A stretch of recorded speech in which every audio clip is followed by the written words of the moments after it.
ಇವತ್ತಿನ corporate life style ಎಲ್ರಿಗೂ ಒಂಥರ ಆಕರ್ಷಣೆ ಆಗಿದೆ. ನೀವು ಇಲ್ಲೇ ಇದ್ದು ರೈತನೇ ಆಗ್ಬೇಕು ಅಂತ ಹೇಗೆ ನಿರ್ಧಾರ ಕೈಗೊಂಡು? ನನಗೂ ಕೂಡ ಒಂದ್ಸಲ ಹೊರಗಡೆ ಹೋಗ್ಬೇಕು, ಹೊರಗಡೆಗೆ ಜೀವನ ಮಾಡ್ಬೇಕು ಅಂತಾನು ಇತ್ತು. ಕೃಷಿ ಕ್ಷೇತ್ರದಲ್ಲೂ ಇದೀರಿ, ಸಹಕಾರಿ ರಂಗದಲ್ಲೂ ಇದೀರಿ, ರಾಜಕೀಯ ವಲಯದಲ್ಲೂ ಇದೀರಿ. ಈಗ ನೀವು ಕೃಷಿ ಕ್ಷೇತ್ರ ಅಂತ ತಗೊಂಡಾಗ ಹಲವಾರು ಸಮಸ್ಯೆಗಳು ನಿಮ್ಮ ಕಣ್ಣೆದುರಿಗೆ ಇವನ್ ನೀವು ವೈಯಕ್ತಿಕವಾಗಿಯೂ ಎದುರಿಸಬಹುದು, ಅಥವಾ ನೀವು ಚೇರ್ಮನ್ರಾಗಿ ಸಂಸ್ಥೆಯಲ್ಲಿ ಹಲವಾರು ಸಮಸ್ಯೆಗಳು ತಮ್ಮ ಎದುರಿಗೆ ಬರಬಹುದು. ಈ ಒಂದು ಸಹಕಾರಿ ರಂಗಕ್ಕೆ ಕೃಷಿಕರೇ ಜೀವನಾಡಿ. ಅವ್ರಿಲ್ದೆ ಸಹಕಾರಿ ರಂಗ ಬೆಳೆಯಲಿಕ್ಕೆ ಸಾಧ್ಯನೇ ಇಲ್ಲ. ಮುಂದೊಂದು ದಿವಸ ಅದು ನೀವು ಹೇಳ್ದಂಗೆ ಒಂದು ದೊಡ್ಡ ಸಮಸ್ಯೆಯಾಗಿ ಬಗೆಹರಿಬಹುದು.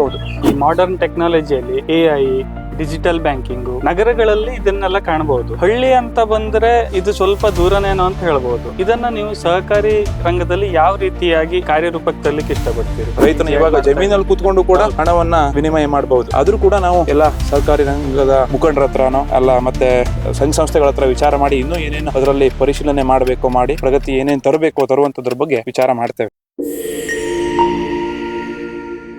ಸ್ನೇಹಿತರೆ ನಮಸ್ಕಾರ. ಉತ್ತರ ಕನ್ನಡ ಜಿಲ್ಲೆಯ ಹಳ್ಳಿಗಳಲ್ಲಿ ಒಂದು ವಿಚಿತ್ರವಾದ ಮೌನ ಆವರಿಸಿದೆ. ಮನೆಗಳಿವೆ, ಆದ್ರೆ ದೀಪ ಹಚ್ಚಲಿಕ್ಕೆ ಯಾರು ಜನ ಇಲ್ಲ. ತೋಟ ಇದೆ, ಕೃಷಿ ಮಾಡ್ಲಿಕ್ಕೆ ಯುವಕರಿಲ್ಲ. ಕೃಷಿ ಪರಂಪರೆಗಿಂತ ಸ್ಯಾಲರಿನೇ ಮುಖ್ಯ ಅಂತ ನಗರ ಸೇರ್ತಾ ಇರುವಂತ ಈ ಯುವ ಪೀಳಿಗೆಯ ಮಧ್ಯ ಈ ವಿಚಾರಕ್ಕೆ ವಿರುದ್ಧವಾಗಿ ಈಜುತ್ತಾ ಇರುವಂತ 28 ವರ್ಷದ ಯುವಕ ನಮ್ ಜೊತೆಗಿದ್ದಾರೆ. ಇವತ್ತು ನಾವು ನಿಮಗೆ ಪರಿಚಯಿಸಲಿಕ್ಕೆ ಹೊರಟಿರುವಂತ ಯುವಕ ಕೇವಲ ರೈತ ಅಲ್ಲ, ಇಡೀ ಊರಿನವರೇ ತಮ್ಮ ನಾಯಕ ಎಂದು ಒಪ್ಪಿಕೊಂಡಿರುವಂಥ ವ್ಯಕ್ತಿ. ಇವರು ಕೇವಲ ಕೃಷಿ ಒಂದೇ ಅಲ್ಲ, ಸಾಕಷ್ಟು ಸಾಮಾಜಿಕ ಕಾರ್ಯದಲ್ಲೂ ಕೂಡ ತಮ್ಮನ್ನು ತಾವು ತೊಡಗಿಸ್ಕೊಂಡಿದ್ದಾರೆ. ಹೊನ್ನಾವರದ ಒಂದೂರು ಪ್ರೈಮರಿ ಕೋಆಪರೇಟಿವ್ ಸಂಸ್ಥೆಯ ಅಧ್ಯಕ್ಷರಾಗಿ, ಹಾಗೇನೆ ಹೊನ್ನಾವರ ತಾಲೂಕಾ PLD ಬ್ಯಾಂಕ್ನ ನಿರ್ದೇಶಕರಾಗಿ, ಜಿಲ್ಲಾ ಮಟ್ಟದ KDP ಸಮಿತಿಯ ಸದಸ್ಯರಾಗಿ ಇವರು ಕಾರ್ಯನಿರ್ವಹಿಸ್ತಾ ಇದ್ದಾರೆ. ಇವಿಷ್ಟೇ ಅಲ್ಲದೇನೆ ಜಿಲ್ಲಾ ಮಟ್ಟದ ಸಂಸ್ಥೆಯಾದಂಥ KDCC ಬ್ಯಾಂಕ್ನ ನಿರ್ದೇಶಕರಾಗಿ ಅದು ಕೂಡ ಅವಿರೋಧವಾಗಿ ಆಯ್ಕೆ ಆಗಿದ್ದಾರೆ. ಕೃಷಿಯೊಟ್ಟಿಗೆ ಸಾಮಾಜಿಕ ಚಟುವಟಿಕೆ, ಅದರೊಟ್ಟಿಗೆ ರಾಜಕೀಯ ವಲಯದಲ್ಲೂ ಕೂಡ ಹಿರಿಯರ ಮಧ್ಯ ದೈತ್ಯ ಹೆಜ್ಜೆ ಇಡುತ್ತಿರುವಂತ ಶ್ರೀ ವಿಶಾಲ್ ಕೆ ಅವರ ಕತೆ ಇವತ್ತಿನದು. ಇವರನ್ನ ಕೇವಲ ಹೊಗಳಲಿಕ್ಕೆ ಅಂತ ನಾವು ಇವತ್ತಿಲ್ಲಿ ಬಂದಿಲ್ಲ. ವಿದ್ಯಾವಂತ ಆಗಿ ಹಳ್ಳಿಯಲ್ಲೇ ಹೇಗೆ ಭವಿಷ್ಯ ಕಂಡುಕೊಂಡ್ರು, ಕೃಷಿ ಲಾಭದಾಯಕ ಅಲ್ಲ ಅಂತ ಎಲ್ಲರ ವಿಚಾರ ಇರುವಾಗ ಕೃಷಿ ಲಾಭದಾಯಕವಾಗಿ ಇವ್ರು ತೋರಿಸಿರೋದು ಹೇಗೆ, ಆ ವಿಷಯವಾಗಿ ಇವತ್ತು ಇವ್ರನ್ನ ಪರಿಚಯಿಸ್ತಾ ಇದ್ದೀವಿ.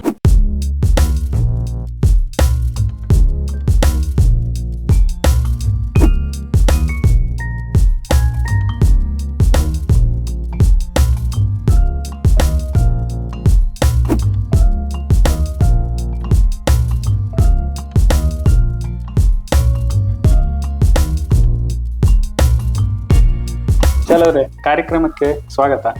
ನಿಮ್ಮ ವಿದ್ಯಾಭ್ಯಾಸದ ಹಿನ್ನೆಲೆ, ಸ್ವಲ್ಪ ನಿಮ್ಮ ಹಿನ್ನೆಲೆಯನ್ನ ತಿಳ್ಕೊಳ್ಳುವಂತ ಕುತೂಹಲ ನಮ್ಮ ವೀಕ್ಷಕರಿಗಿದೆ. ಸಾಮಾನ್ಯವಾಗಿ ಡಿಗ್ರಿ ಮುಗಿದ ತಕ್ಷಣ ಬೆಂಗಳೂರಿಗೆ ಹೋಗ್ಬೇಕು ಅನ್ನೋದು ಎಲ್ಲರದ ಕನಸು. ಮತ್ತೆ ಇವತ್ತಿನ ಕಾರ್ಪೊರೇಟ್ ಲೈಫ್ ಸ್ಟೈಲ್ ಎಲ್ರಿಗೂ ಒಂಥರ ಆಕರ್ಷಣೆ ಆಗಿದೆ. ನೀವು ಇಲ್ಲೇ ಇದ್ದು ಕೃಷಿಕನೇ ಆಗಬೇಕು, ರೈತನೇ ಆಗ್ಬೇಕು ಅಂತ ಹೇಗೆ ನಿರ್ಧಾರ ಕೈಗೊಂಡ್ರಿ? ಇದು ಒತ್ತಾಯ ಪೂರ್ವಕನ ಅಥವಾ ನೀವು ಇಷ್ಟಪಟ್ಟು ಬಂದಿದ್ದ?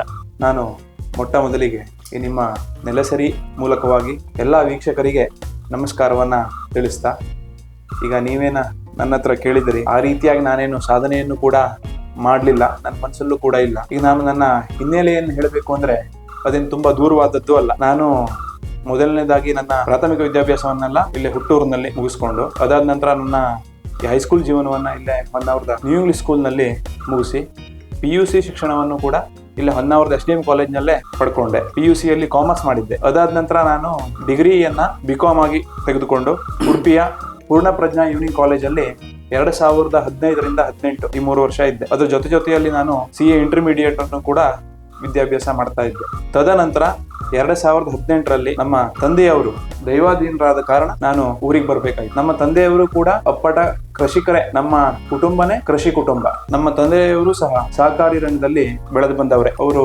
ಇದೇ ನಮ್ಮ ಸಹಕಾರಿ ಸಂಘ ಒಂದೂರು, ಇದರಲ್ಲಿ ಒಂದು 15 ವರ್ಷ ಅಧ್ಯಕ್ಷರಾಗಿ ಸೇವೆ ಸಲ್ಲಿಸಿ, ಆಮೇಲೆ ನಮ್ಮ ಹೊನ್ನಾವರ ಮಾರ್ಕೆಟಿಂಗ್ ಕೋಆಪರೇಟಿವ್ ಸೊಸೈಟಿ ಇದರಲ್ಲೂ ಕೂಡ ಒಂದು 8 ವರ್ಷ ಅಧ್ಯಕ್ಷರಾಗಿ ಸೇವೆ ಸಲ್ಲಿಸಿದವರು. ನನಗೆ ಮುಂಚಿನೂ ಕೂಡ ಕೃಷಿಯಲ್ಲೇ ಕೂಡ ಜಾಸ್ತಿ ಆಸಕ್ತಿ ಇರುವಂತದ್ದು. ಬಟ್ ಬದಲಾದ ಕಾಲಘಟ್ಟದಲ್ಲಿ, ಆ ಒಂದು ಸಮಯದಲ್ಲಿ ನನಗೂ ಕೂಡ ಒಂದ್ಸಲ ಹೊರಗಡೆ ಹೋಗ್ಬೇಕು, ಹೊರಗಡೆಗೆ ಜೀವನ ಮಾಡ್ಬೇಕು ಅಂತಾನು ಇತ್ತು. ಆದರೆ ಆ ಒಂದು ಸಂದರ್ಭದಲ್ಲಿ ಆದ ಬದಲಾವಣೆಯಿಂದ ಅದಕ್ಕಿಂತ ಹೆಚ್ಚಿನದಾಗಿ ನನ್ನ ಚಿಕ್ಕಪ್ಪನವರು ಕೂಡ CA ಮಾಡ್ಕೊಂಡು ಪ್ರಾಕ್ಟೀಸ್ ಮಾಡ್ತಾ ಇದ್ದಾರೆ ಇದೆ ಕುಮಟಾದಲ್ಲಿ. ಅವರ ಒತ್ತಾಯದಿಂದನೂ ಕೂಡ ಮತ್ತೆ ಅವರ ಪ್ರೋತ್ಸಾಹದಿಂದ ನಾನು ಊರಿಗೆ ಬಂದು ಕೃಷಿ ಜೀವನವನ್ನ ಪುನರಾರಂಭಿಸಿದೆ. ಮತ್ತೆ ನನಗೆ ಈ ಸಹಕಾರಿ ರಂಗದಲ್ಲಾರು ಇರ್ಬೋದು, ಕೃಷಿ ಜೀವನದಲ್ಲಾಗಿರ್ಬೋದು, ನನಗೆ ಬೆನ್ನೆಲುಬಾಗಿ ನಿಂತವರೇ ನಮ್ಮ ಚಿಕ್ಕಪ್ಪನವರು, ಸಿ ಎ ಪರಮೇಶ್ವರ್ ಭಟ್ಟ ಅಂತ ಹೇಳಿ. ಅವರು ಮತ್ತೆ ಅವ್ರ ಮನೆಯವರು ಕೂಡ ಇಬ್ರು ಕೂಡ CA. ಹಾಗಾಗಿ ಅವರ ಮಾತಿನಿಂದಾನೇ ನಾನು CA ಮಾಡ್ಲಿಕ್ಕೆ ಪ್ರೇರೇಪಣೆಯಾಗಿ ಹೋದವನು ಮೊದಲು. ಆದ್ರೆ ನಂತರ ಅದೇ ಈಗ ಹೇಳಿದಾಗೆ ನಾನು ಆ ಸಂದರ್ಭಕ್ಕೆ ಅನುಗುಣವಾಗಿ ನಾನು ನನ್ನ ವಿದ್ಯಾಭ್ಯಾಸವನ್ನು ಅಲ್ಲಿಗೆ ಮುಗಿಸಿ ಬರ್ಬೇಕಾಯ್ತು. ಆಮೇಲೆ ಅದಾದ ನಂತರ ಕೃಷಿ ಚಟುವಟಿಕೆಯನ್ನ ಪುನರಾರಂಭಿಸಿ ಸಹಕಾರಿ ರಂಗದತ್ತ ಮುಖ ತೋರಿಸ್ಬೇಕಾಯ್ತು. ಮುಂಚಿಂದನೂ ಕೂಡ ನಮ್ದು ಕೃಷಿ ಮತ್ತು ಈ ಸಹಕಾರಿ ರಂಗ, ಅದರಲ್ಲೂ ಎಸ್ಪೆಷಲಿ ಈ ರಾಜಕಾರಣ ಎರಡಕ್ಕೂ ಕೂಡ ಹೊಂದಾಣಿಕೆ ಇರುವಂತ ಕುಟುಂಬನೇ ನಮ್ಮ ಅಜ್ಜಿಯವ್ರ ಕಾಲದಿಂದನೂ ಬಂತು. ಆದ್ರೆ ನನಗೆ ರಾಜಕಾರಣವಾಗಿ ನನ್ನನ್ನ ಮೇಲ್ ತಗೊಂಡು ಬಂದವರು ಅಥವಾ ಗುರುಗಳಾಗಿ ನಂಗೆ ನಿಂತವರು ನಮ್ಮ ಈಗಿನ ಸಚಿವರಾದ ಮಂಕಾಳ ವೈದ್ಯರವರು. ನಾನು ಈ ಸಮಯದಲ್ಲಿ ಅವ್ರನ್ನ ಸ್ಮರಿಸಲೇಬೇಕು. ನನಗೆ ನನ್ನ ವೈಯಕ್ತಿಕ ಜೀವನದಲ್ಲಾಗಿರ್ಬಹುದು, ಕೃಷಿಲಿ ಇರ್ಬಹುದು, ಉಳಿದದ್ದು ಎಲ್ಲದಕ್ಕೂ ಕೂಡ ನನಗೆ ಬೆನ್ನೆಲುಬಾಗಿ ನಿಂತು ನನ್ನ ಪ್ರೋತ್ಸಾಹಿಸ್ತಾ ಬಂದಿರುವವರು ನಮ್ಮ ಚಿಕ್ಕಪ್ಪನವರು ಮತ್ತೆ ನನ್ನ ಅಕ್ಕನವರು. ವಿಶಾಲ್ ಅವರೇ, ನಿಮ್ಮ ಮಾತನ್ನ ಕೇಳಿ ತುಂಬಾ ಖುಷಿ ಆಯ್ತು. ಕೃಷಿ ಮತ್ತೆ ಸಹಕಾರಿ ವಲಯ ಇದ್ರ ಬಗ್ಗೆ ಸಾಕಷ್ಟು ನಮ್ಗೆ ಪ್ರಶ್ನೆಯನ್ನ ನಿಮ್ಮ ಹತ್ರ ಕೇಳಿ ತಿಳ್ಕೊಳ್ಬೇಕು ಅಂತ ಇದೆ. ಇದರ ಮಧ್ಯ ನಂದೊಂದು ಪ್ರಶ್ನೆ, ನೀವು ಯಾವ್ಯಾವ ಬೆಳೆಯನ್ನ ಬೆಳೀತಾ ಇದ್ದೀರಿ, ಇದ್ರ ಬಗ್ಗೆ ಒಂದ್ ಸ್ವಲ್ಪ ನಮ್ಮ ವೀಕ್ಷಕರಿಗೆ ತಿಳಿಸ್ಬಿಡಿ. ನಾವು ಸಾಂಪ್ರದಾಯಿಕವಾಗಿ ಬೆಳೀತಾ ಇರ್ತಕ್ಕಂಥ ತೋಟಗಾರಿಕಾ ಬೆಳೆಗಳಾದಂಥ ಅಡಿಕೆ, ತೆಂಗು, ವೀಳ್ಯದೆಲೆ ಮತ್ತೆ ಕಾಳುಮೆಣಸು ಇವಿಷ್ಟನ್ನ ಬೆಳೆದುಕೊಂಡು ಬರ್ತಾ ಇದ್ದೇವೆ. ಹಾಗಾದ್ರೆ ನಿಮ್ ತೋಟ ಒಂದ್ಸತಿ ನೋಡ್ಕೊಂಡು ಬರೋಣ. ನೀವು ಯಾವ್ಯಾವ ಬೆಳೆ ಬೆಳೆದಿದ್ದೀರಾ, ಯಾವ ರೀತಿಯಲ್ಲಿ ಬೆಳೆದಿದ್ದೀರಾ, ನಮ್ಗೆ ಕರ್ಕೊಂಡು ಹೋಗ್ಬೋದಾ? ಬನ್ನಿ.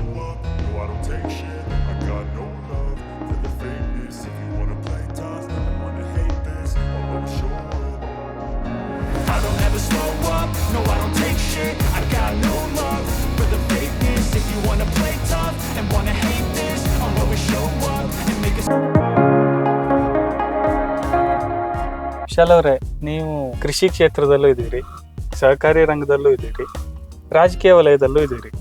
ಈಗ ನೀವು ಕೃಷಿ ಕ್ಷೇತ್ರ ಅಂತ ತಗೊಂಡಾಗ ಕೂಲಿಕಾರರ ಸಮಸ್ಯೆ ಇರ್ಬೋದು, ಕಾಡು ಪ್ರಾಣಿಗಳ ಕಾಟ ಇರ್ಬೋದು, ಈ ಥರ ರೈತರದ್ದು ಹಲವಾರು ಸಮಸ್ಯೆಗಳು ನಿಮ್ಮ ಕಣ್ಣೆದುರಿಗೆ ಇವನ್ ನೀವು ವೈಯಕ್ತಿಕವಾಗಿಯೂ ಎದುರಿಸ್ಬೋದು, ಅಥವಾ ನೀವು ಚೇರ್ಮನ್ರಾಗಿ ಸಂಸ್ಥೆಯಲ್ಲಿ ಒಂದು ಈ ಥರದ ಹಲವಾರು ಸಮಸ್ಯೆಗಳು ತಮ್ಮ ಎದುರಿಗೆ ಬರ್ಬೋದು.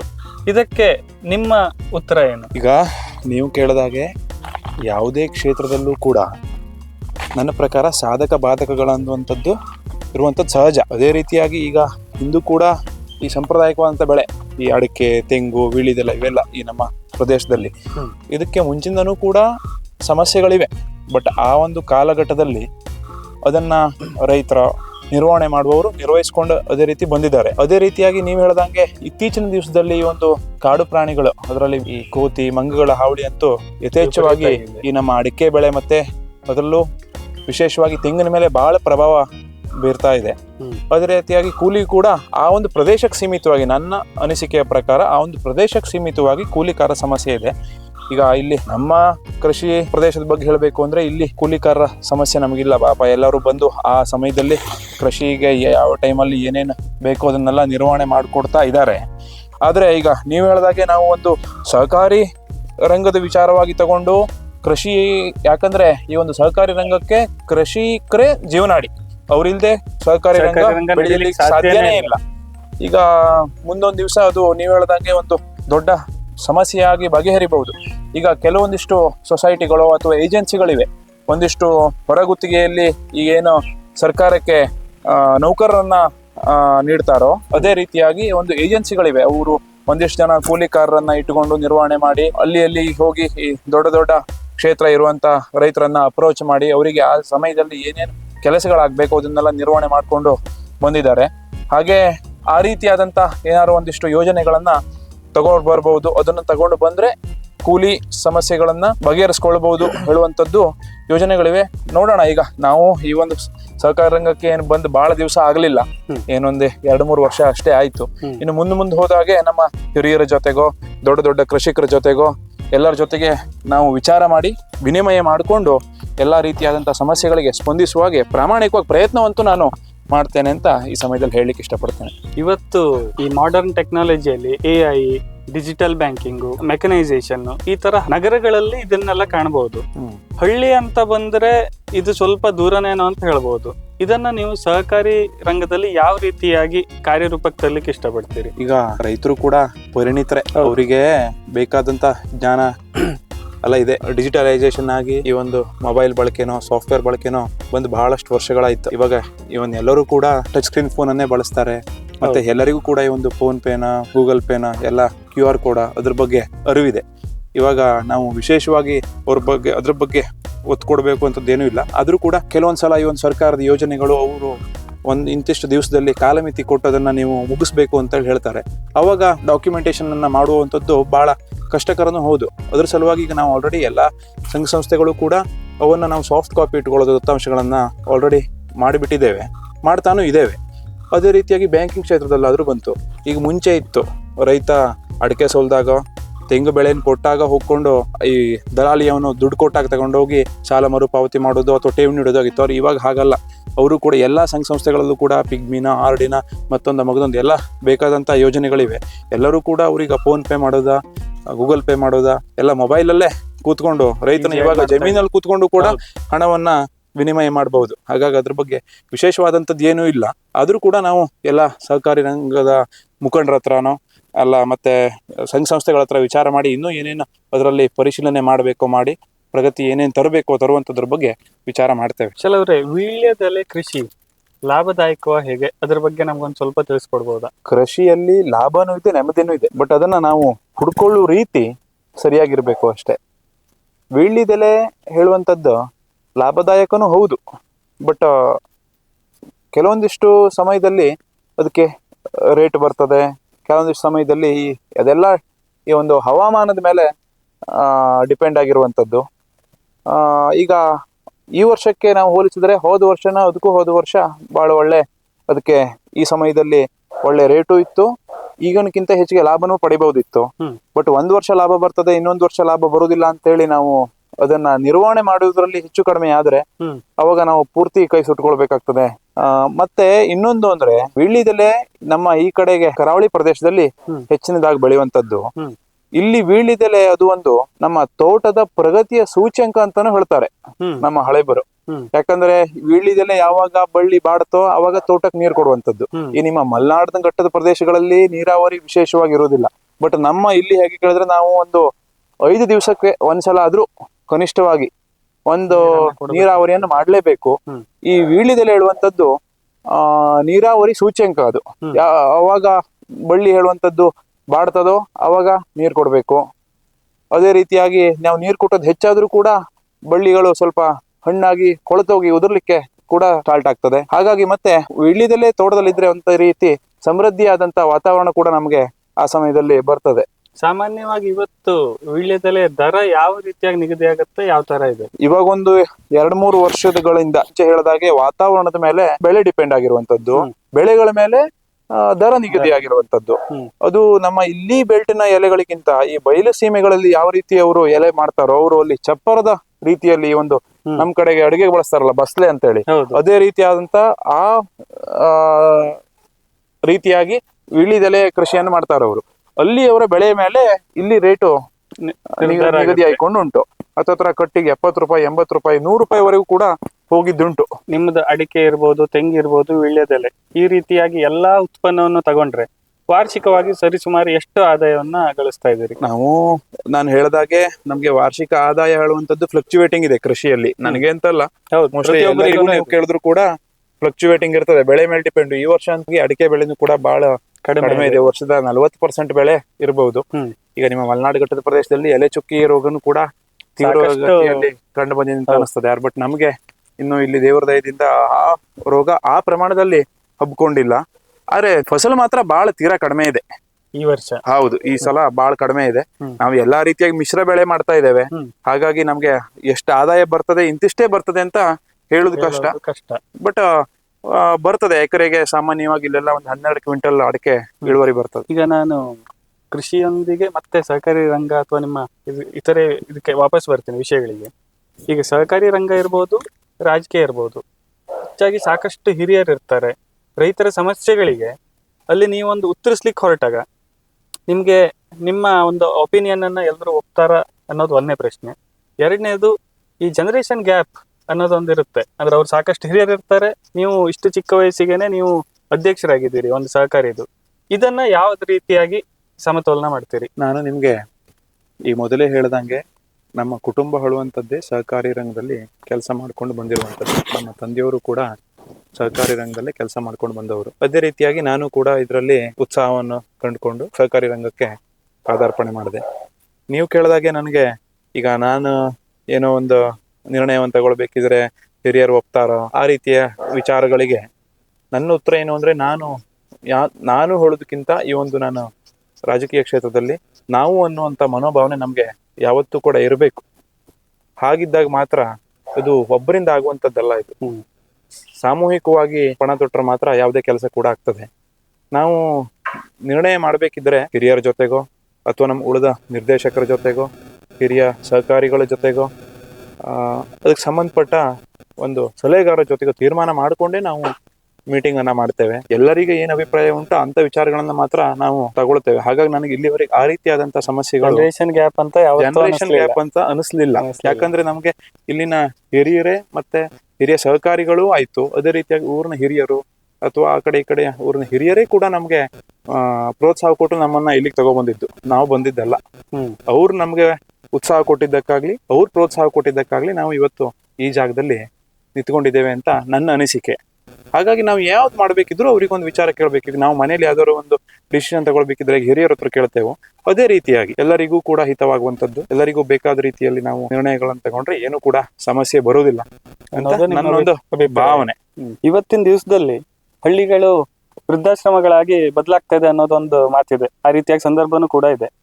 ಇಂಥ ಒಂದು ಸಂದರ್ಭದಲ್ಲಿ ಯುವಕರು ಊರಿಗೆ ಬರಬೇಕು ಅಂತಾದ್ರೆ ಕೇವಲ ಕೃಷಿಯ ಒಂದು ಪ್ರೀತಿ ಮಾತ್ರ ಸಾಕಾಗೋದಿಲ್ಲ, ಅದಕ್ಕೆ ಒಂದು ಆರ್ಥಿಕ ಒಂದು ಗಟ್ಟಿತನನೂ ಬೇಕು. ಈ ರೀತಿಯ ಸಮಸ್ಯೆಗೆ ನೀವು ಸಹಕಾರಿ ರಂಗದ ಮೂಲಕ ಏನು ಪರಿಹಾರವನ್ನ ಕೊಡ್ಬೋದು? ನಾವು ಏನು ಜನರಿಗೆ ಸ್ಪಂದಿಸ್ತೇವೋ, ಜನರಿಗೆ ನಾವು ಏನ್ ಬೇಕು ಅನಿಸ್ತೇವೋ ಆ ರೀತಿಯಾದಂತ ಧೋರಣೆಗಳ ಮೇಲೆ ಅದು ಡಿಪೆಂಡ್ ಹಾಕೊಂಡಿದೆ. ಈಗ ನೀವು ಹೇಳಿದಾಗೆ ಈ ಒಂದು ಆರ್ಥಿಕ ಸಬಲೀಕರಣಕ್ಕಾಗಿ ಸರ್ಕಾರದಿಂದನೂ ಕೂಡ ಹಲವಾರು ಯೋಜನೆಗಳಿವೆ. ಸರ್ಕಾರವು ಕೂಡ ಯೋಜನೆಗಳನ್ನ ಈ ನಮ್ಮ ಸಹಕಾರಿ ಸಂಘದ ಮುಖಾಂತರನೇ ಕೂಡ ಕಾರ್ಯರೂಪಕ್ಕೆ ತರ್ತಾ ಇದೆ. ಈಗ ನಾವು ಪ್ರತಿಯೊಂದು ವ್ಯವಸಾಯ ಸಹಕಾರಿ ಸಂಘಗಳಲ್ಲಿರ್ಬೋದು, ಇಲ್ಲ ನಮ್ಮ ಪ್ರಮುಖವಾಗಿ ನಮ್ಮ ಹೊನ್ನಾವರ್ PLD ಬ್ಯಾಂಕಲ್ಲಿ ಕೂಡ ಇರ್ಬೋದು, ಇಲ್ಲ KDCCಲೂ ಕೂಡ ಇರ್ಬೋದು, ನಾವು ಸ್ವಾವಲಂಬಿ ಜೀವನಕ್ಕೆ ಮಾಡುವಾಗೆ ಒಂದು ಸ್ವಉದ್ಯೋಗ ಸಾಲುವ ಈ ತರದ್ದನ್ನೆಲ್ಲ ನಾವು ಕೊಟ್ಕೊಂಡು ಅವರಿಗೆ ಪ್ರೋತ್ಸಾಹವನ್ನು ಕೊಡ್ತಾ ಬಂದಿದ್ದೇವೆ. ಮಾಡುವಂತವ್ರಿಗೆ ಉದ್ದೇಶ ಇದೆ, ಆ ಉದ್ದೇಶ ಸ್ವಚ್ಛವಾಗಿದೆ ಅಂತ ಹೇಳಾದ್ರೆ ನಾವು ನಮ್ಮ ವ್ಯವಸ್ಥೆಯ ಮುಖಾಂತರ ಅವರಿಗೆ ಪ್ರೋತ್ಸಾಹವನ್ನು ನೀಡಲಿಕ್ಕೆ ನಾವು ಯಾವತ್ತೂ ಕೂಡ ಸಿದ್ಧರಿದ್ದೇವೆ. ಆದರೆ ಅವರು ಒಂದು ಗಟ್ಟಿ ಮನಸ್ಸು ಮಾಡಿಕೊಂಡು ಹಳ್ಳಿ ಬರಬೇಕು, ಕೃಷಿ ಜೀವನಕ್ಕೆ ಬರಬೇಕು, ಅವಾಗ ಮಾತ್ರ ಅದು ಸಾಧ್ಯತೆ. ಸಹಕಾರಿ ನೀವು ಸಾಕಷ್ಟು ಸಹಕಾರಿ ಕ್ಷೇತ್ರದ ಬಗ್ಗೆ ನಿಮ್ಮ ಒಂದು ಅಭಿಪ್ರಾಯವನ್ನ ಹಂಚಿಕೊಂಡ್ರಿ. ಹಾಗೇನೆ ರಾಜಕೀಯ ವಲಯದಲ್ಲಿ ನೀವು KDPಯ ಸಮಿತಿಯ ಸದಸ್ಯರಾಗಿದ್ದೀರಿ. ಆ ಒಂದು ಪ್ರಭಾವವನ್ನ ಬಳಸಿಕೊಂಡು ನೀವು ರೈತರ ಸಮಸ್ಯೆಗಳಿಗೆ ಯಾವ ರೀತಿ ಸ್ಪಂದಿಸೋ ಆಲೋಚನೆ ಹೊಂದಿದ್ದೀರಿ? ಈಗ ಸರ್ಕಾರದಿಂದ ರೈತರಿಗೆ ಬಹಳಷ್ಟು ಸವಲತ್ತುಗಳಿವೆ. ಆದ್ರೆ ಏನಾಗ್ಬಿಟ್ಟಿದೆ ಅಂದ್ರೆ ಈ ನಮ್ಮ ಹಳ್ಳಿಯಲ್ಲಿ ವಾಸಿಸುವಂತ ರೈತರುಗಳಿಗೆ ರೈತರು ಇರುವುದೇ ಹಳ್ಳಿಯಲ್ಲಿ ಬಿಡಿ, ಆದ್ರೂ ಕೂಡ ಈ ಒಂದು ಹಳೆ ಕಾಲಘಟ್ಟದ ರೈತರುಗಳಿಗೆ ಅದರ ಜ್ಞಾನದ ಕೊರತೆ ಇದೆ. ಸರ್ಕಾರದಿಂದ ಏನೇನು ಸವಲತ್ತುಗಳು ಸಿಗ್ತದೆ, ಅದನ್ನ ಕೃಷಿಗೆ ಯಾವ ರೀತಿಯಾಗಿ ತಂತ್ರಜ್ಞಾನವನ್ನ ಅಳವಡಿಕೆ ಮಾಡ್ಕೊಳ್ಬಹುದು, ಯಾವ್ಯಾವ ರೀತಿಯಾದಂಥ ಸವಲತ್ತುಗಳಿವೆ ಹೇಳುವಂಥದ್ದನ್ನ ಈಗ ಸಾಧ್ಯವಾದಷ್ಟರ ಮಟ್ಟಿಗೆ ನಮ್ಮ ಸರ್ಕಾರದ ಭಾಗವಹಿಸಿದ ತೋಟಗಾರಿಕೆ ಇಲಾಖೆಯವರು ಇರ್ಬೋದು, ಕೃಷಿ ಇಲಾಖೆಯವರು ಇರ್ಬೋದು, ಒಂದು ಮಾಹಿತಿ ಕಾರ್ಯಾಗಾರವನ್ನ ಒಂದು ಸಂದರ್ಭದಲ್ಲಿ ಸಮಯಕ್ಕೆ ಅನುಗುಣವಾಗಿ ಮಾಡ್ತಾ ಇರ್ತಾರೆ. ಆದ್ರೂ ಕೂಡ ನಾನು ಒಂದು KDP ಸದಸ್ಯನಾಗಿ ಮಾತಾಡಬೇಕು ಅಂದ್ರೆ ವಿಶೇಷ ರೈತರಿಗೆ ನಾವು ಈ ಒಂದು ಯಂತ್ರೋಪಕರಣಗಳ ಬಗ್ಗೆ ಮಾಹಿತಿ ಕೊಡಬೇಕು, ಮತ್ತೆ ಅದನ್ನ ಅವರಿಗೆ ನಾವು ಅಳವಡಿಕೆ ಮಾಡ್ಕೊಳ್ಳೋದ್ರ ಬಗ್ಗೆ ವಿಚಾರವನ್ನ ತಿಳಿಸ್ಬೇಕು. ಮತ್ತೆ ಅದನ್ನ ಅವರಿಗೆ ಈಗ ನಮ್ಮ ಸಂಬಂಧಪಟ್ಟಂತ ಶಾಸಕರುಗಳು, ಸಚಿವರುಗಳು ಅವ್ರ ಹತ್ರಗಳೆಲ್ಲ ಮಾತಾಡಿ ಅದನ್ನ ಅವರಿಗೆ ನಾವು ಮುಟ್ಟಿಸುವಂತ ಕೆಲಸವನ್ನ ಮಾಡಬೇಕು. ಆವಾಗ ನನ್ನ ಪ್ರಕಾರ ಸರ್ಕಾರದ ಸವಲತ್ತುಗಳು ಅವರಿಗೆ ನೇರವಾಗಿ ಕೂಡ ದೊರಕ್ತದೆ. ಈ ಕಾಲಘಟ್ಟದಲ್ಲಿ ಸಿಗುವಂತ ಗೊಬ್ಬರ ಇರಬಹುದು, ಪೋಷಕಾಂಶಗಳಿರ್ಬಹುದು, ಇವೆಲ್ಲ ಕೂಡ ಇವು ನಾವು ಸಾಂಪ್ರದಾಯಿಕವಾಗಿ ಬೆಳೀತಾ ಬರ್ತಕ್ಕಂಥ ಬೆಳೆಗಳಲ್ಲಿ ನಾವು ಅಳವಡಿಕೆ ಮಾಡ್ಕೊಂಡಿಲ್ಲ ಬಹಳಷ್ಟು ಪ್ರದೇಶದಲ್ಲಿ. ಈಗ ಹೊಸದಾಗಿ ಮಾಡುವಂತ ತೋಟಗಾರಿಕಾ ಪ್ರದೇಶದಲ್ಲಿ ಮಾತ್ರ ನಾವು ಈ ಒಂದು ಮಣ್ಣಿನ ಪರೀಕ್ಷೆ ಇರಬಹುದು, ಆ ಸಮಯಕ್ಕೆ ಮಣ್ಣಿನ ಪರೀಕ್ಷೆಗೆ ಬಂದಂತ ಒಂದು ರಿಪೋರ್ಟ್ ಮೇಲೆ ನೋಡ್ಕೊಂಡು ಪೋಷಕಾಂಶಗಳನ್ನು ಕೊಡುವಂತದ್ದನ್ನ ಮಾಡ್ತಾ ಇದ್ದಾರೆ. ಒಂದು 20% ರೈತರು ಅಷ್ಟೇ ಇರಬಹುದು. ಉಳಿದ 80% ರೈತರು ಅದನ್ನೆಲ್ಲ ಕೂಡ ಇನ್ನು ಅವರು ಕಾರ್ಯಗತ ಮಾಡ್ಕೊಂಡಿಲ್ಲ. ಅದ್ರ ಬಗ್ಗೆ ನಾವು ಅವರಿಗೆ ತಿಳಿಸ್ಬೇಕು. ತಿಳಿಸಿದ್ರ ಜೊತೆಗೆ ನಾವು ಅದನ್ನ ಅವರಿಗೆ ಮುಟ್ಸ್ಕೊಡ್ಬೇಕು ಸವಲತ್ತುಗಳನ್ನ. ಹೀಗೆ ನಾವು ರೈತರಿಗೆ ಸಾಕಷ್ಟು ಅನುದಾನಗಳು ಇದೆ, ಸವಲತ್ತುಗಳು ಇವೆ. ಬಟ್ ಅದನ್ನ ರೈತರು ಪಡ್ಕೊಳ್ಳುವಲ್ಲಿ ವಿಫಲರಾಗ್ತಾ ಇದ್ದಾರೆ. ಅದನ್ನ ನಾವು ಮುಡಿಸಬಹುದು. ಆ ಒಂದು ಮುಡಿಸುವ ನಿಟ್ಟಿನಲ್ಲಿ ನಾವೆಲ್ಲ ಸೇರಿ ಕೆಲಸ ಮಾಡಬೇಕು ಅನ್ನುವಂಥದ್ದು ನನ್ನ ಒಂದು ಆಲೋಚನೆ. ಇವತ್ತಿನ ದಿವಸದಲ್ಲಿ ಸಹಕಾರಿ ರಂಗ ಮತ್ತೆ ರಾಜಕೀಯ ಎರಡು ಬೆರ್ತೋಗಿದೆ ಅನ್ನೋ ಚರ್ಚೆಗಳಿದೆ. ನೀವು ನಿಮ್ಮ ಸಹಕಾರಿ ರಂಗದಲ್ಲಿ, ನೀವು ರಾಜಕೀಯದಲ್ಲೂ ಇದ್ದುಕೊಂಡು ನೀವು ಸಹಕಾರಿ ರಂಗದಲ್ಲಿ ತೆಗೆದುಕೊಳ್ಳುವಂತ ನಿರ್ಧಾರದ ಮೇಲೆ ರಾಜಕೀಯ ಯಾವುದೇ ರೀತಿ ಪರಿಣಾಮ ಬೀರಬಾರದು ಅಂತ ಯಾವ ರೀತಿಯಾಗಿ ಎಚ್ಚರಿಕೆ ವಹಿಸ್ತೀರಿ? ನಾವು ಮೊದಲನೇದಾಗಿ ಹೇಳ್ಬೇಕು ಅಂದ್ರೆ ಸಹಕಾರಿ ರಂಗದಲ್ಲಿ ರಾಜಕಾರಣದ ಹಸ್ತಕ್ಷೇಪವನ್ನೇ ಕೂಡ ಮಾಡೋದಿಲ್ಲ. ಯಾಕಂದ್ರೆ ಸಹಕಾರಿ ರಂಗದಲ್ಲಿ ಒಂದು ಮನುಷ್ಯನಿಗೆ ಅಥವಾ ಯಾರಿಗೋ ಬೆಳವಣಿಗೆ ಬೇಕು ಅಂದ್ರೆ ಅವನ ಕೈ ಬಾಯಿ ಸ್ವಚ್ಛ ಇದ್ರೆ ಮಾತ್ರ ಅದರಲ್ಲಿ ಏಳಿಗೆ ಇದೆ ಅಂತ ಅನಿಸ್ತದೆ. ಈಗ ನಾವು ಇದರಲ್ಲಿ ಯಾವುದೇ ರೀತಿಯಾದಂಥ ಪಕ್ಷವನ್ನು ಸಹ ತಗೊಂಡು ಬರುವುದಿಲ್ಲ. ನಮ್ಮ ಈ ಒಂದು ಹೊನ್ನಾವರ ತಾಲೂಕಿನಲ್ಲಿ ನಾನು ನಿಮ್ಮ ಹತ್ರ ಹೇಳಬೇಕು ಅಂದ್ರೆ ಇವಾಗ ನಾವು ಒಂದು ವರ್ಷದಲ್ಲಿ 3-4 ಚುನಾವಣೆಯನ್ನ, ಸಹಕಾರಿ ರಂಗದ ಚುನಾವಣೆಯನ್ನ ಮಾಡಿದ್ವಿ. PLD ಬ್ಯಾಂಕ್ ಇರ್ಬೋದು, ಮಾರ್ಕೆಟಿಂಗ್ ಸೊಸೈಟಿ ಇರ್ಬೋದು, KDCC ಬ್ಯಾಂಕ್ ಇರ್ಬೋದು, ಇಲ್ಲ ಎಲ್ಲಾ ವಿಶೇಷವಾಗಿ ಫ್ಯಾಕ್ಸ್ಗಳು ಇರ್ಬೋದು. ನಾವು ಅದರಲ್ಲಿ ಒಂದು ಅವನು ಒಂದು ಪಕ್ಷದವನು, ಇವರು ಒಂದು ಪಕ್ಷದ ಗುಂಪು, ಆದಂತ ಗುಂಪುಗಾರಿಕೆನೆ ಮಾಡ್ಲಿಲ್ಲ. ನಾವು ಎಲ್ಲಾ ರೀತಿಯಾಗಿ ಹೊಂದಾಣಿಕೆ ಮಾಡಿಕೊಂಡು ಏನು ಒಂದು ಯಾವ ವ್ಯಕ್ತಿ ಬಂದ್ರೆ ಈ ಒಂದು ಸಂಘ ಬೆಳವಣಿಗೆ ಆಗ್ತದೆ, ಈ ಒಂದು ಸಂಘ ಮುಂದುವರಿಬಹುದು, ಜನರಿಗೆ ಸೇವೆಗಳನ್ನು ಕೊಡಲಿಕ್ಕೆ ಅನುಕೂಲವಾಗ್ತದೆ ಅಂತ ಪರಾಮರ್ಶಿಸಿಕೊಂಡು ನಾವು ಸಹಕಾರಿ ರಂಗದವನ್ನ ನಡೆಸ್ಕೊಂಡು ಇಲ್ಲಿ ಹೋಗ್ತಾ ಇದ್ದೇವೆ. ಇವಾಗ ನಾನು ಬರಬೇಕಿದ್ರು ಕೂಡ ಬಂತು. ನಾವು ಇಲ್ಲಿ ಯಾವುದೇ ಪಕ್ಷ ಮಾಡಲಿಲ್ಲ. ನಮಗೆ ಎಲ್ಲರೂ ಕೂಡ, ಎಲ್ಲಾ ಪಕ್ಷದವರು ಕೂಡ ಪೂರ್ತಿಯಾಗಿ ನನಗೆ ಬೆಂಬಲ ಕೊಟ್ಟಿದ್ದಕ್ಕಾಗಿ ಮಾತ್ರ ನಮಗೆ ಈ ಒಂದು ಇಲ್ಲಿ ತನಕ ಬರಲಿಕ್ಕೆ ಸಾಧ್ಯವಾಯಿತು. ಹೌದು, ನೀವು ಹೇಳ್ತಾ ಇರುವಂತದ್ದು ಕೇಳಿದ್ರೆ ನೀವೊಂದು ಇಷ್ಟು ಸಣ್ಣ ವಯಸ್ಸಿನಲ್ಲೇ KDCCಗೆ ಅವಿರೋಧವಾಗಿ ಆಯ್ಕೆಯಾಗಿದ್ದೀರಿ ಅನ್ನೋದು ನೀವು ಯಾವ ರೀತಿಯಾಗಿ ಈ ಒಂದು ಕ್ಷೇತ್ರದ ಬಗ್ಗೆ ಬದ್ಧತೆಯನ್ನು ಹೊಂದಿದ್ದೀರಿ ಅನ್ನೋದನ್ನ ತೋರಿಸ್ಕೊಡ್ತದೆ. ನಂದು ಇನ್ನೊಂದು ಪ್ರಶ್ನೆ ಇದೆ. ಮುಂದಿನ 10 ವರ್ಷದಲ್ಲಿ ಉತ್ತರ ಕನ್ನಡ ಮೊದ್ಲಿಂದನೂ ಸಹಕಾರಿ ಕ್ಷೇತ್ರದಲ್ಲಿ ಬಹಳ ಚೆನ್ನಾಗಿ ನಡ್ಕೊಂಡು ಬಂದಿರುವಂತದ್ದು ಸಹಕಾರಿ ವ್ಯವಸ್ಥೆ. ಮುಂದಿನ 10 ವರ್ಷದಲ್ಲಿ ಯಾವ ರೀತಿಯಾಗಿ ಇರಬೇಕು ಅಂತ ನೀವು ಬಯಸ್ತೀರಿ? ಈಗ ನಿಖರವಾಗಿ ನಾವು 10 ವರ್ಷದ ನಂತರ ಇದೇ ರೀತಿ ಇರಬೇಕು, ಇದೇ ರೀತಿ ಮಾಡಬಲ್ಲೆ ಅಂತ ಹಾರಿಕೆ ಉತ್ತರಗಳನ್ನು ನಾನು ಕೊಡ್ಲಿಕ್ಕೆ ಬಯಸುವುದಿಲ್ಲ. ಆದರೆ ಒಂದಿಷ್ಟು ಆಲೋಚನೆಗಳಿವೆ. ಆ ಆಲೋಚನೆಗಳನ್ನು ನಾವು ಅದಕ್ಕೆ ಸಂಬಂಧಪಟ್ಟು ರೂಪುರೇಷೆಗಳನ್ನು ಸಿದ್ಧಪಡಿಸ್ಬೇಕು. ಅದಕ್ಕೆ ಮುಂಚೆ ನಾವು ಅದಕ್ಕೆ ಸಂಬಂಧಪಟ್ಟು ನಮ್ಮ ಉತ್ತರ ಕನ್ನಡದಲ್ಲೂ ವಿಶೇಷವಾಗಿ ತುಂಬಾ ಸಹಕಾರಿಗಳಿದ್ದಾರೆ. ಈಗ ನನಗೆ ಈ ಸಣ್ಣ ವಯಸ್ಸಿನಲ್ಲಿ ನಾನು ನಿರ್ದೇಶಕ ಆಗಿರ್ಬೋದು, ಆದರೆ ನನ್ನಕ್ಕಿಂತನೂ 1000 ಪಟ್ಟು ಜ್ಞಾನವನ್ನು ಹೊಂದಿರುವಂತಹ ಸಹಕಾರಿಗಳು ನಮ್ಮ ಉತ್ತರ ಕನ್ನಡ ಜಿಲ್ಲೆಯಲ್ಲಿ ವಿಶೇಷವಾಗಿದ್ದಾರೆ. ಅದೇ ರೀತಿಯಾದಂಥ ನಮ್ಮ ತಾಲೂಕಿನಲ್ಲೂ ಕೂಡ ಇದ್ದಾರೆ. ನಾವು ಅವರೆಲ್ಲರ ಮಾರ್ಗದರ್ಶನವನ್ನು ಪಡೆದುಕೊಂಡು ಅವ್ರ ಜೊತೆ ನಾವು ನಮ್ಮ ಅಭಿಪ್ರಾಯವನ್ನ ವಿನಿಮಯ ಮಾಡಿಕೊಂಡು ಏನೇನು ಸವಲತ್ತುಗಳನ್ನು ಇನ್ನೂ ಕೂಡ ಹೆಚ್ಚಿಗೆ ಸುಲಭದ ರೀತಿಯಲ್ಲಿ ಸಹಕಾರಿ ರಂಗಕ್ಕೆ ನಾವು ತಗೊಂಡು ಬರಬಹುದು. ಈಗ ನಿಮ್ಮ ಮಲೆನಾಡು ಪ್ರದೇಶ, ವಿಶೇಷವಾಗಿ ನಿಮ್ಮ ಶಿರ್ಸಿ, ಸಿದ್ದಾಪುರ, ಯಲ್ಲಾಪುರ ಈ ಕಡೆಗೆ ಎಲ್ಲ ಘಟ್ಟದ ಮೇಲ್ಗಡೆಗೆ ರಿಸೋರ್ಸಸ್ಗಳು ತುಂಬಾ ಇವೆ. ತುಂಬಾ ಸಹಕಾರಿ ಸಂಸ್ಥೆಗಳು ಬೆಳೆದು ನಿಂತಿವೆ. ಆದರೆ ನಮ್ಮ ಈ ಕರಾವಳಿ ಬೆಲ್ಟ್ನಲ್ಲಿ ಸ್ವಲ್ಪ ಅದಕ್ಕೆ ರಿಸೋರ್ಸಸ್ಗಳು ಕಡಿಮೆ ಇವೆ. ಯಾಕಂದ್ರೆ ಇಲ್ಲಿ ಎಲ್ಲ ಸ್ವಲ್ಪ ತುಂಡು ಜಮೀನು ಭೂಮಿ ಇರುವಂತವ್ರೆ ಜಾಸ್ತಿ, ಸಣ್ಣ ಹಿಡುವಳಿದಾರರೇ ಜಾಸ್ತಿ. ಈಗ ನಿಮ್ಮ ಕಡೆಗೆ ಆದ್ರೆ ಹಾಗಲ್ಲ, ಅಲ್ಲಿ ದೊಡ್ಡ ಹಿಡುವಳಿದಾರರೇ ಜಾಸ್ತಿ ಇದ್ದಾರೆ. ಈ ಒಂದು ಸರ್ಕಾರ ಬೆಳೆ ಸಾಲ ಮತ್ತೆ ಮಾಧ್ಯಮಿಕ ಸಾಲವನ್ನ ಬಿಡುಗಡೆ ಮಾಡ್ತದೆ. ಅದು ಈಗ ನಿಮ್ಮ ಘಟ್ಟದ ಮೇಲಿನ ಇರುವಂತಹ ಸೊಸೈಟಿಗಳಲ್ಲೆಲ್ಲ ದೊಡ್ಡ ಹಿಡುವಳಿದಾರರೇ ಜಾಸ್ತಿ ಇದ್ದಾರೆ. ಈಗ ನಾವು ಈ ಬೆಳೆ ಸಾಲ ಮಾಧ್ಯಮಿಕ ಸಾಲ ಹೆಚ್ಚಿಗೆ ಕೊಟ್ಟಷ್ಟು ನಮ್ಮ ಸಹಕಾರಿ ಸಂಘಗಳಿಗೆ ಕಮಿಷನ್ ರೇಟ್ ಕೂಡ ಸರ್ಕಾರದಿಂದ KDCC ಬ್ಯಾಂಕಿನ ಮುಖಾಂತರವಾಗಿ ಜಾಸ್ತಿ ಸಿಗ್ತದೆ. ಅದು ಕೂಡ ನೇರವಾಗಿ ಒಂದು ಸಂಘದ ಬೆಳವಣಿಗೆಗೋ ಸಂಘದ ಲಾಭಾಂಶಕ್ಕೆ ಮುಖ್ಯವಾದಂಥ ಒಂದು ಅಂಶನೂ ಕೂಡ ಹೌದು. ಆದರೆ ನಮ್ಮ ಈ ಕರಾವಳಿ ಬೆಲ್ಟ್ಗಳಲ್ಲಿ ನಮಗೆ ಆ ರೀತಿಯಂತ ಹಿಡುವಳಿನೇ ಕೂಡ ಚಿಕ್ಕದಾಗಿದೆ. ಹಾಗಾಗಿ ನಾವು ಕೃಷಿ ಸಾಲ ಹಿಡಿದು ಕೃಷಿಗೆ ಪೂರಕವಾದ ಸಾಲಗಳನ್ನು ಮುಂದೊಂದು ದಿವಸದಲ್ಲಿ ರೈತರಿಗೆ ಉತ್ತೇಜನ ಕೊಟ್ಟು, ಹೊರಗಿರುವಂಥ ರೈತರು ಊರಿಗೆ ಬಂದು ಅವರು ಉದ್ಯಮ ಮಾಡಲಿಕ್ಕೆ ಸಹಕಾರಿಯಾಗುವಂಥ ಸಾಲಗಳನ್ನು ಕೊಟ್ಟು ಮಾಡಿದ್ರೆ ಇನ್ನೂ ಕೂಡ ನಮ್ಮ ಇಲ್ಲಿಯ ಸಹಕಾರಿ ಕ್ಷೇತ್ರವನ್ನು ಸಬಲೀಕರಣ ಮಾಡಬಹುದು ಹೇಳುವಂಥದ್ದು ನನ್ನ ಉದ್ದೇಶ ಇದೆ. ಆದರೆ ಇದಕ್ಕೆ ಸಂಬಂಧಪಟ್ಟು ನಾನು ನಮ್ಮ ಹಿರಿಯರ ಜೊತೆಗೋ ಹಿರಿಯ ಸಹಕಾರಿಗಳ ಜೊತೆಗೋ ಮತ್ತೆ ಎಲ್ಲರ ಜೊತೆಗೂ ಕೂಡ ನಾನು ಇದನ್ನ ವಿಶೇಷವಾಗಿ ವಿಚಾರ ಮಾಡಿಕೊಂಡು ನಾವು ಅದ್ರ ಬಗ್ಗೆ ಮುಂದೆ ಹೆಜ್ಜೆ ಇಡ್ತೇವೆ. ಯಾಕಂದ್ರೆ ಇಲ್ಲಿಯವರೆಗೂ ಕೂಡ ಬಹಳಷ್ಟು ಜನ ಸಂಘ ಸಂಸ್ಥೆಗಳನ್ನು ನಡೆಸ್ಕೊಂಡು ಬಂದಿದ್ದಾರೆ. ಅವರಿಗೂ ಅದರದ್ದಾದಂಥ ಒಂದು ಅನುಭವ ಇರ್ತದೆ, ಆಗು ಹೋಗುಗಳ ಬಗ್ಗೆ ಮಾಹಿತಿಗಳಿರ್ತದೆ. ಹಾಗಾಗಿ ಅದನ್ನೆಲ್ಲ ತಿಳ್ಕೊಂಡು ನಾನು ಮುಂದೆ ಏನೇನು ನಮ್ಮ ಈ ಭಾಗದಲ್ಲಿ ವಿಶೇಷವಾಗಿ ಸಹಕಾರಿ ರಂಗ ಬೆಳವಣಿಗೆ ಆಗಲಿಕ್ಕೆ ಪೂರಕವಾದ ಅಂಶಗಳಿದೆಯೋ ಆ ಥರದ್ದನ್ನೆಲ್ಲ ಕೂಡ ವಿಚಾರ ಮಾಡಿಕೊಂಡು ನಾನು ಅದನ್ನೆಲ್ಲ ಇಲ್ಲಿ ಅಳವಡಿಕೆ ಮಾಡಿಕೊಳ್ಳಿಕ್ಕೆ ಪ್ರಾಮಾಣಿಕವಾಗಿ ಪ್ರಯತ್ನವನ್ನ ಮಾಡ್ತೇನೆ ಅಂತ ಈ ಸಮಯದಲ್ಲಿ ಹೇಳಲಿಕ್ಕೆ ಬಯಸ್ತೇನೆ. ಅದೇ ರೀತಿಯಾಗಿ ಬಹಳಷ್ಟು ಸಹಕಾರಿ ಸಂಘಗಳು ಈಗಿನ ದಿವಸದಲ್ಲಿ ತುಂಬಾ ಅಪವಾದಗಳನ್ನು ಕೂಡ ಹೊತ್ತುಕೊಂಡಿದೆ. ಅದಕ್ಕೆ ನಿಜವಾಗಿ ಹೇಳಬೇಕು ಅಂದ್ರೆ ಕಾರಣಕರ್ತರು ಕೂಡ ಜನರೇ ಆಗಿರ್ತಾರೆ. ಹಾಗಾಗಿ ನಾನು ಮೊದಲೇ ಹೇಳಿದಾಗೆ ಅಲ್ಲಿ ನಡೆಸುವಂತ ಆಡಳಿತ ಮಂಡಳಿಯವರು ಇಲ್ಲ ಕೆಲಸ ಮಾಡುವಂತ ನೌಕರಸ್ತ್ರ ಕೈ ಬಾಯಿ ಸ್ವಚ್ಛವಾಗಿದ್ರೆ ಆ ಸಂಘನೂ ಕೂಡ ಬೆಳೀತದೆ, ಆ ಸಂಘಕ್ಕೂ ಕೂಡ ಒಂದು ಒಳ್ಳೆ ಹೆಸರಿರ್ತದೆ. ಹಾಗಾಗಿ ನಾವು ವಿಶೇಷವಾಗಿ ಸಂಘವನ್ನು ನಡೆಸುವವರು ಬಹಳ ಪ್ರಾಮಾಣಿಕವಾಗಿ ಇರಬೇಕು. ಯಾಕಂದ್ರೆ ನಾವು ಇವತ್ತಿರ್ತೇವೆ, ನಾಳೆ ಹೋಗ್ತೇವೆ. ಬಟ್ ಸಂಘ ಹೇಳುವಂಥದ್ದು ಅದಕ್ಕಾದಂಥ ಒಂದು ಇತಿಹಾಸನೂ ಇದೆ, ಮುಂದೆ ಅಸ್ತಿತ್ವನೂ ಇರ್ತದೆ. ರೈತರ ಅಭಿವೃದ್ಧಿ ಆದರೆ ನನ್ನ ಪ್ರಕಾರ ಸಂಸ್ಥೆ ಅಭಿವೃದ್ಧಿ ಆಗ್ತದೆ.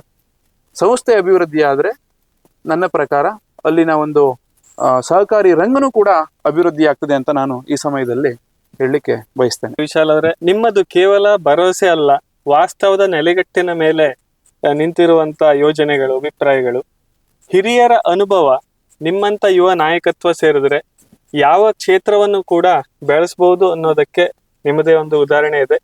ನಿಮ್ಮ ಒಂದು ಈ ಕಾರ್ಯ ಯಶಸ್ವಿ ಆಗಲಿ ಹಾಗಂತ ನಮ್ಮ ನೆಲಸಿರಿ ನ್ಯಾಚುರಲ್ಸ್ ವತಿಯಿಂದ ನಿಮಗೆ ಒಂದು ಶುಭಾರೈಕೆಗಳನ್ನ ತಿಳಿಸ್ತಾ ಇದ್ದೀವಿ. ಧನ್ಯವಾದಗಳು.